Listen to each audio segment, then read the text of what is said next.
प्यारे बच्चों, स्वागत है आप सभी का आशीष सर की ऑनलाइन क्लास में। आज की क्लास में हम पढ़ने वाले हैं वर्कशीट नंबर 43 को। 12 अक्टूबर की ये वर्कशीट है। पूरी वीडियो जरूर देखिए। स्कूल बंद है, क्लासें ऑनलाइन चल रही है। यहाँ पर इंपॉर्टेंट हो जाता है आपका हर एक क्लास अटेंड करना, क्योंकि मैं कोशिश करता हूँ हर एक टॉपिक आप तक पहुँचे। बस आपने क्लास बंक नहीं करनी है, क्योंकि आपको पता है कि बंक करने वाले बच्चों से आशीष सर बहुत नफरत करते हैं। बस आगे बढ़ते हैं, वीडियो को लाइक कर दीजिए, क्योंकि जब आप लाइक करते हैं मुझे पढ़ाने में और मजा आता है और आपके लिए एक तरह से ये गुरु दक्षिणा हो सकती है कि आप वीडियो को लाइक करते रहिए। तो चलिए आगे बढ़ते हैं। प्रेमचंद के फटे जूते पार्ट को हम कंटिन्यू करते हैं। क्वेश्चन आंसर भी इसके साथ आपके लिए मैं लेके आया हूँ, तो बस स्किप नहीं करना है और पूरी क्लास को अटेंड जरूर करें। तो प्यारे बच्चों आगे बढ़ते हैं। कहानी आप यहाँ तक पढ़ ली कि जो हरिशंकर परसाई जिसके लेखक हैं, उनको प्रेमचंद की एक फोटो दिखाई देती है और फोटो में भी वो प्रेमचंद के पैर को देखते हैं। पैर को नहीं, जूते को, जूते को ही नहीं बल्कि जूते में, जूते से बाहर फटे जूते से निकलती वो उंगली, और उस उंगली को देखते ही वो ऐसे लगता है जैसे कि हरिशंकर परसाई जी की प्रेमचंद के फटे जूते से कोई दुश्मनी हो, जातिगत, कोई परंपरागत। तो वो उसके ऊपर ही कहते हैं कि तुमने जूता फाड़ा कैसे, शायद तुमने चक्कर लगाया होगा, कहीं आए गए होंगे, आप भी घर से स्कूल आते होंगे, स्कूल से ट्यूशन जाते होंगे, ट्यूशन से घर जाते होंगे। इस तरह से क्या होता है, आपके जूते भी घिसते हैं, नीचे से फटता नहीं है। यही बात तो प्रेमचंद जी को भी कहते हैं कि जूता फटता नहीं है, घिस जाता है। कुंभन दास जो कि कृष्ण के परम भक्त थे और कहते हैं कि वो फतेहपुर सीकरी रोज आते जाते थे कृष्ण की भक्ति के लिए, लेकिन कृष्ण उन्हें फिर भी नहीं मिले। तो ये कुंभन दास भी क्या हुआ कि आने जाने में इनका जूता घिस गया, फटा नहीं, और उन्हें बड़ा पछतावा हुआ कि मैं यहाँ क्यों आता था, क्योंकि कृष्ण भी नहीं मिले, जूते भी फट गए। तो यहाँ पर देखो उन्होंने कहा कि आवत जात पनैया घिस गई, विसर गयो हरि नाम। आते जाते हुए पनैया यानी कि चप्पल जूते मेरे घिस गए, लेकिन हरि नहीं मिले, हरि का नाम भी लेना भूल गए। कहने का उनका मेन मकसद यही है कि आपका जूता क्यों फट गया, बस वो वहीं पर अटक जाते हैं। आगे कहते हैं कि ये तो उन्होंने फिर एग्जाम्पल दिया हुआ कि जिनके दुख उपजत है, यहाँ पर कोई खास बात नहीं है, बस वो जूते की तरफ इशारा करते हैं कि जूता घिसता है, आने जाने चलने से फटता नहीं है, लेकिन तुम्हारा जूता फट कैसे गया, बिल्कुल टूट पड़े। हरिशंकर परसाई जी जवाब चाहते हैं प्रेमचंद जी से, तो जवाब आपको यही मिलेगा इसी वीडियो में कि आखिर उनका जूता फटा कैसे। बस वीडियो के कमेंट बॉक्स में जरूर बताएंगे कि आपको क्या लगा कि उनका जूता फटा कैसे होगा। आगे बढ़ते हैं, समझते हैं कि कोई मुसीबत, आपने सख्त चीज को ठोकर मारी होगी।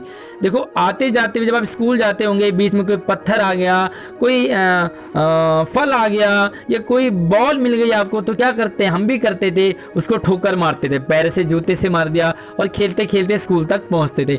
आप भी जरूर करते होंगे। कितने बच्चे ऐसे ही करते हैं, मुझे कमेंट बॉक्स में आप जरूर बताएंगे। साथ में देखो कोई चीज परत दर परत सदियों से जम गई। यहाँ पर मेन बात क्या कहना चाह रहे हैं परसाई जी कि कोई चीज यानी कि कोई मुसीबत, कोई आडंबर, कोई दिखावा या कोई ऐसी चीज जो कुरीतियां थी वो पीढ़ी दर पीढ़ी चलती आ रही थी, लेकिन प्रेमचंद जी ने उस पर अपना जूता आजमाया। जूता नहीं, उन्होंने उस पर जमकर वार किया। आप प्रेमचंद की कहानियों में देखेंगे कि उन्होंने सामाजिक बुराइयों पे ही ज़्यादा जोर दिया है। तो यहाँ पर उसी बुराई को कह रहे हैं कि आपने ठोकर मारी होगी। बुराई यानी कि टीला। अगर देखो वो कहते हैं कि तुमने ठोकर मार मार कर जूता फाड़ दिया, तो आपने उन बुराइयों का सामना करा, उन बुराइयों से आपके रास्ते में आने वाले टीले, तो देखो कोई टीला आपके रास्ते में खड़ा हो गया होगा, तो तुमने उस पर अपना जूता आजमाया जरूर होगा और तुमने उन टीलों पे, टीले यानी यहाँ पर मुसीबत है, मुसीबत यानी कि जब आप स्ट्रगल करते हैं तो आपको मुसीबत आती है। आपको भी जरूर मुसीबत आ रही होगी इस वीडियो तक पहुंचने के लिए, वीडियो देखने के लिए, चैप्टर को समझने के लिए। काफ़ी सारे बच्चों को फ़ोन नहीं मिलता, काफ़ी सारे बच्चों को फ़ोन तो बड़ी मुश्किल से मिल जाता है, वहाँ पर नेट नहीं होता। उसके बाद आपके 2-4 भाई बहन हैं, सब एक साथ पढ़ते हैं, उसके बावजूद भी आपको बहुत सारी प्रॉब्लम्स आती हैं। वह आप हमारे वीडियो तक पहुँचते हो, उसे देखते हो, तो यहाँ पर आप ज़रूर कमेंट करके बताएंगे कि आपको पढ़ाई करते हुए क्या क्या प्रॉब्लम्स आ रही हैं। आजकल हमें कमेंट करके जरूर बताएं कि आपके सामने वो कौन से टीले हैं जो आपको ऑनलाइन पढ़ाई करने में रुकावटें, टीले यानी कि रुकावटें तो आगे बात करते हैं कि तुम समझौता भी तो कर सकते थे। काफ़ी सारे बच्चों ने तो समझौता कर लिया ना, वो क्या करते हैं, वीडियो नहीं देखते, वो ऑनलाइन नहीं पढ़ते हैं, उनके पास वर्कशीट की फ़ोटो आ जाती है और वो क्या करते हैं, उसी फ़ोटो में घिसा पिटा आंसर लिख देते हैं। काफ़ी सारे बच्चे तो आप जैसे स्मार्ट बच्चों से पूछ लेते हैं कि तुमने क्या सर की वीडियो देखी, आप कहते हो हाँ, तो वो कहते हैं अच्छा मुझे भी सेंड कर दो, आपकी दोस्त है, आपका दोस्त है, आप भी सेंड कर देते हो। तो यहाँ पर देखो काफ़ी सारे बच्चे तो समझौता कर रहे हैं, वो पढ़ नहीं रहे। तो प्रेमचंद को भी यही कहते हैं कि तुम भी समझौता कर लेते, लेकिन आप में से काफ़ी सारे बच्चे प्रेमचंद की तरह हैं जो समझौता नहीं करते, वो वीडियो को देखते हैं और बकायदा 10 बच्चों को और कहते हैं कि तुम भी जाके देखो अगर तुम्हें भी पढ़ना है, समझना है तो। और यहाँ पर देखो, क्या तुम्हारी भी वही कमजोरी है, आपकी भी वही कमजोरी कि जब तक आप हमारी वीडियो नहीं देखते हो आपको समझ नहीं आता है, और जब तक समझ नहीं आता आपको तसल्ली नहीं होती है। काफ़ी सारे बच्चे ज़रूर कमेंट करके मुझे बताएंगे कि आप भी वही उसी टाइप के बच्चे हैं, होरी को ले डूबी नेम धर्म। तो कुछ लोग नेम धर्म होते हैं, नियम धर्म पर चलते हैं कि मुझे ये काम करना है तो करना है। काफ़ी सारे लोग ऐसे भी होते हैं कि उनको जितनी भी मुसीबतें आए उन्होंने उस नियम धर्म पे चलना है। नेम धर्म काफ़ी सारे लोगों को ले भी डूबती है। आपका नियम धर्म है कि नहीं मुझे तो ऐसे ही करना है, नहीं मैं तो ऐसी ही रहूँगी, नहीं मैं तो ऐसे ही करूँगा, तो कई बार आपको वो प्रॉब्लम भी क्रिएट हो जाती है वहाँ पर। मगर तुम जिस तरह मुस्कुरा रहे हो ये तुम्हारी कमजोरी नहीं है, बल्कि कुछ और बात है। लेखक कह रहे हैं कि तुम्हें प्रॉब्लम्स आई लेकिन फिर भी तुम मुस्कुरा रहे हो, यानी कि तुम्हारी जो यह पाँव की उंगली है मुझे संकेत करती सी लगती है। जो तुमने पाँव का जो जूता और जूते से उंगली बाहर निकाली हुई है, तुम किसी की तरफ इशारा करते हो। किसकी तरफ इशारा करते हो? जिसे तुम घृणित समझते हो। घृणित का यहाँ पे मतलब है घृणा करना, अच्छी वाली फीलिंग नहीं है, बल्कि जो लोग एडजस्टमेंट कर देते हैं, मुसीबतें आती है लेकिन एडजस्टमेंट कर देते हैं। काफ़ी सारे ऐसे भी लोग हैं जो वीडियो नहीं देख रहे हैं, जो ऑनलाइन पढ़ाई नहीं कर रहे हैं, बस वो खाना पूर्ति कर देते हैं, यानी कि एडजस्टमेंट कर रहे हैं। वो एडजस्टमेंट उनके लिए प्रॉब्लम हो सकती है एग्ज़ाम के टाइम। तो यहाँ पर आप अगर पूरी वीडियो देख रहे हो हर सब्जेक्ट की, तो आपको ज़रूर इसका बेनिफिट मिलेगा। बस वही बात यहाँ पर प्रेमचंद जी कहते हैं कि आपका जो जूता है वो इशारा कर रहा है उनकी तरफ जो एडजस्टमेंट करते हैं, उनकी तरफ जो दिखावा करते हैं सिर्फ मात्र समाज में, यानी कि होते कुछ है दिखते कुछ और हैं। और तुम्हारी जो उंगली है तुम बल्कि हाथ से इशारा नहीं करते हो, तुम घृणित समझते हो, तुम उनको इतना गंदा समझते हो जो एडजस्टमेंट कर देते हैं कि उनकी तरफ पाँव से इशारा करते हो, हाथ से नहीं। तो ये है आप में से वो बच्चे हैं जो जिनकी तरफ प्रेमचंद इशारा नहीं करते, क्योंकि आप तो वीडियो तक पहुँचे हो और आपने वीडियो को पूरी ज़रूर देखनी है।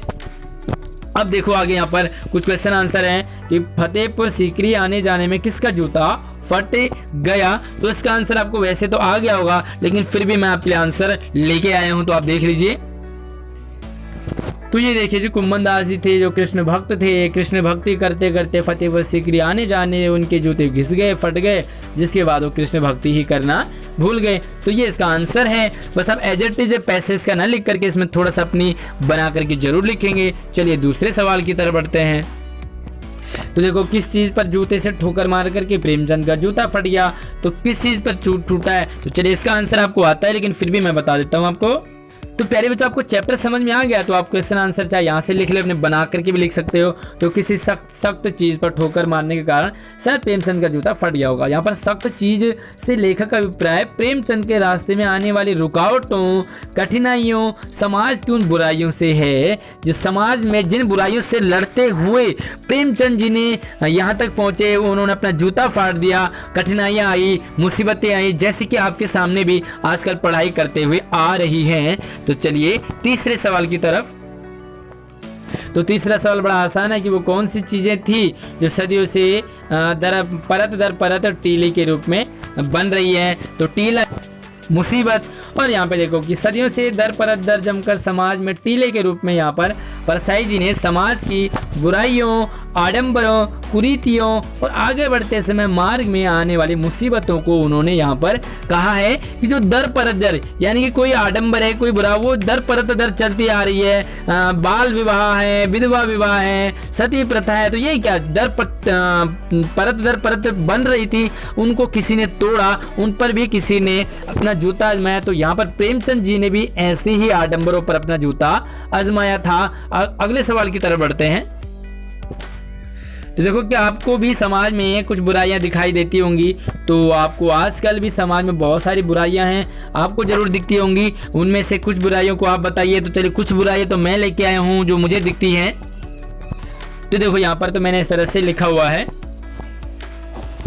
आज हमारा देश भले आज़ाद हो गया हो, हमारा देश शिक्षित भले कहलाए, लेकिन समाज में आज भी कई बुराइयां देखने को मिलती है। जैसे आज भी दहेज के नाम पर लड़कियों के घर वालों को दबाया सताया जाता है, आज भी गरीबों और कमज़ोरों पर अत्याचार होते हैं हमारे भारत देश में, आज भी रेप, बलात्कार जैसे संगीन अपराध करने वाले पर कानून और सरकार भी इसे रोक नहीं लगा पाई है। आज भी हक की आवाज़ उठाने वालों को दबाया, मारा और पीटा जाता है। आपको भी कुछ और यहाँ पर जो बुराइयां हैं आजकल देखने को मिलती होंगी, आप कोई एक बुराई भी हमें कमेंट बॉक्स में बताएंगे, हमारे भी नॉलेज को इंक्रीज करने के लिए, और आप अपनी कॉपी में भी जरूर लिखेंगे इस आंसर को और स्मार्ट बनाने के लिए। बढ़ते हैं अगले सवाल की तरफ। तो अगले सवाल की तरफ बढ़ने से पहले एक सूचना है आपके लिए कि कोविड-19 के संदर्भ में है ये कि आपने अपने आप को, अपने परिवार को सुरक्षित रखना है, तो नियमित अपने हाथों को साबुन से और पानी से जरूर धोना है, क्योंकि जो प्रॉब्लम्स है, जो बीमारी है, जो कोरोना है, वो मेन क्या हमारे हाथों से आती है, हमारे मुंह में जाती है। खाना खाने से पहले, बाहर जाने के बाद जब अंदर आते हो तो अपने हाथों को जरूर धोएंगे। तो चलिए अगले सवाल की तरफ बढ़ते हैं कि लेखक के अनुसार प्रेमचंद जी किसकी तरफ पैर की उंगली से इशारा कर रहे हैं। तो बड़ा इजी आंसर है कि प्रेमचंद जिस इंसान को घृणित समझते हैं उसकी तरफ हाथ से नहीं बल्कि पैर की उंगली से इशारा करते हैं। यहाँ पर घृणित शब्द मैंने आपको बताया कि वो किसके लिए, दिखावा करने वालों के लिए। घृणित शब्द यहाँ पर उनको लिए हैं कि जो सामाजिक बुराइयों से डटकर सामना नहीं करते हैं, एडजस्टमेंट कर देते हैं, तो उनकी तरफ वो इशारा कर रहे हैं। ये थी आपके लिए वर्कशीट। वीडियो कैसी लगी हमें कमेंट बॉक्स में जरूर बताएं। वीडियो को लाइक करके शेयर जरूर करें अपने सभी दोस्तों के साथ। मिलते हैं नए वर्कशीट में, तब तक आप अपना ख्याल रखेंगे।